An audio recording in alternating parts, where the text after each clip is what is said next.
Let's talk a little bit about creativity.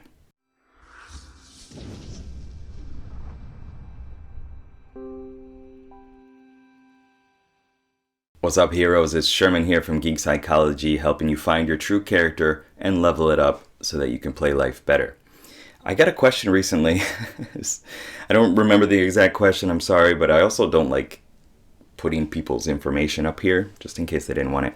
But basically, it was like, do you ever feel that you're not creative? Yes, all the time. Well, not all the time, that's a generalization, but often, very often I do. I just feel like I can't get that idea.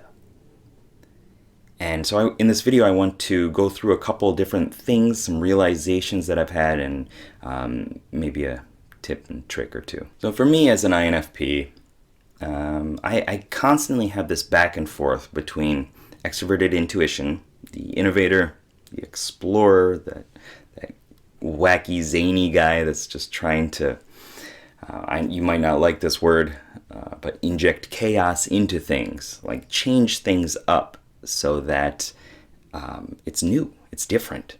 And that's how new things happen. That's how new alchemical potions are formed, by adding one to another.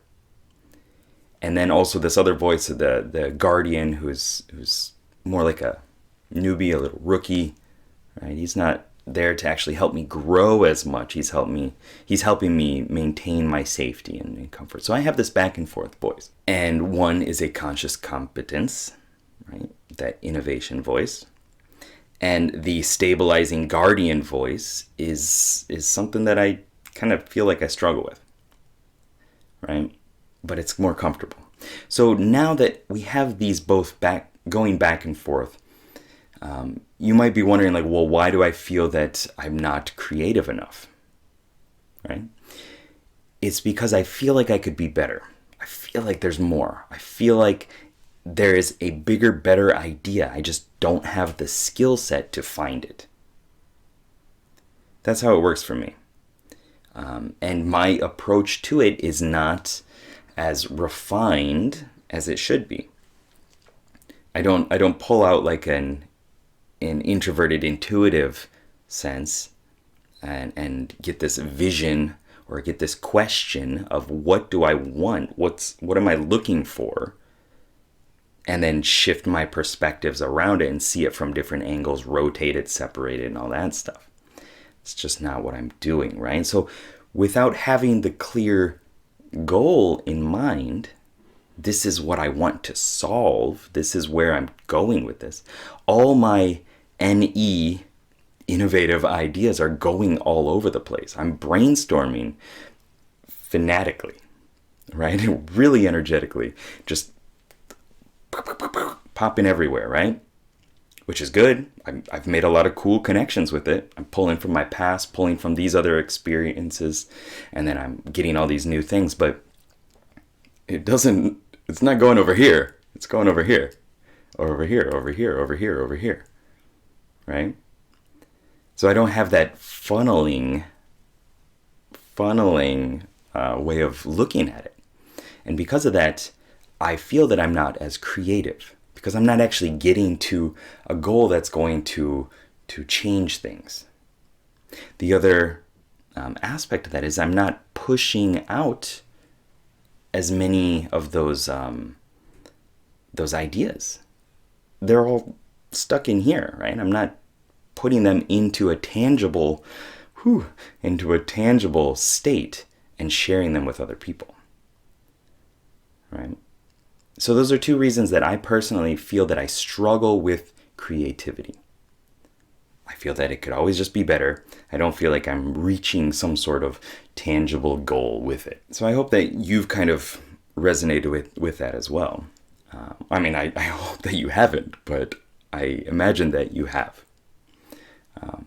And so something that I've been doing recently that's really helped me out is something that it's not a secret. It's not like ancient Chinese secrets, huh? It's something that a lot of people do. And it's to use a random prompt to create new ideas, to give you a whack in the head and change things up. You could use like Rory's story cubes, which I've actually shown in a video before on my iPad, right? I was using it to create stories. Something that I've been doing is to just go online, find a random noun generator, think of the question that I want, that's the hard part. Think of the thing I'm trying to solve, because it's fun. It's fun exploring ideas, but it's not getting anywhere, right? Think of that, like, how do I make the game system that I'm working on reflect more accurately of the struggles of the tertiary function? And maybe even what are those struggles? Like, right, I want to show that it's kind of a calming sensation for me, right? Because it's connected to the same orientation as the dominant function. And also it's something that I feel that is going to protect me.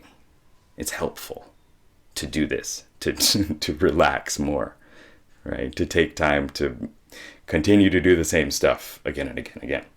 To check in with my past sometimes, right? So those aspects, I want to reflect on those and I want to bring them out into the game system.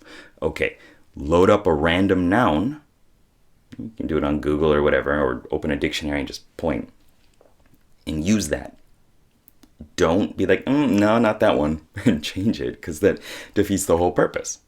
Just do it. Just find it. Okay, this is the word. Okay, what does that mean? How does that relate to it? I did this recently with introverted feeling. I was like, well, how do I more capably represent this in an explanation, right? And I loaded up a word and it was camp. I was like, camp? What?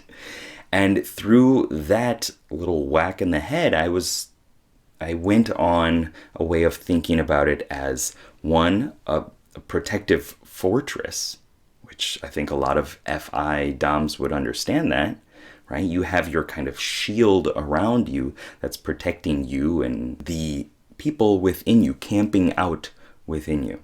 That's just one example of how I used it recently. Another way is to anchor states. I've done this with some other things. It's always been helpful. It's a little difficult for me to remember to do it, but what that means is when you are in a creative state, and you're feeling good, you're like at a 9, a 10, whatever it is, do some sort of motion or thing, touch something like this, squeeze your two fingers together, give you a slap on the shoulder, whatever it is. Those are a couple different anchors that I have. Spread your hand really wide and look at it and say, amazing. Right? And that, you can see it right now.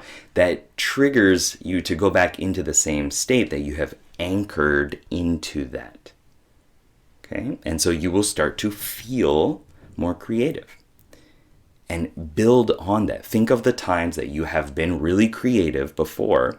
Really get into it. Get all the visual, auditory, kinesthetic. Get everything into that visualization. Fire it off. Amazing. Smile, be loud, be confident, whatever it is, and you will start to feel it. Do it again with more and more experiences, and do it as you capture those new experiences. When you're sitting down one night and you're like, wow, that was a good idea.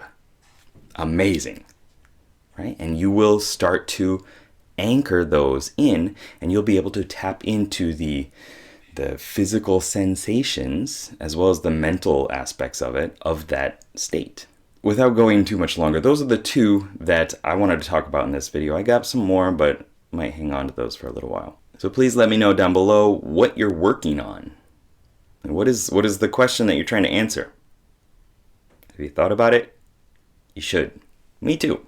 I should. I mean, I'm not I'm not outside of you. This is the royal we, okay, that I'm talking about here, right? Everybody, I think, needs to get a little bit more clarity on what they're working on so that they know when they get it, right? So that like, I have had all these ideas, but this one actually could have worked to solve this problem, but I didn't know that I was working on that problem.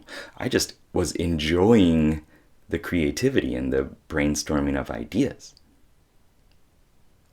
So anyway, what is it that you're working on? And then do one of these or both of these two techniques.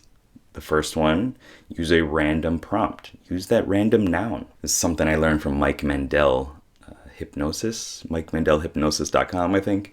I'll link down below. Really good work, amazing dude. Check him out.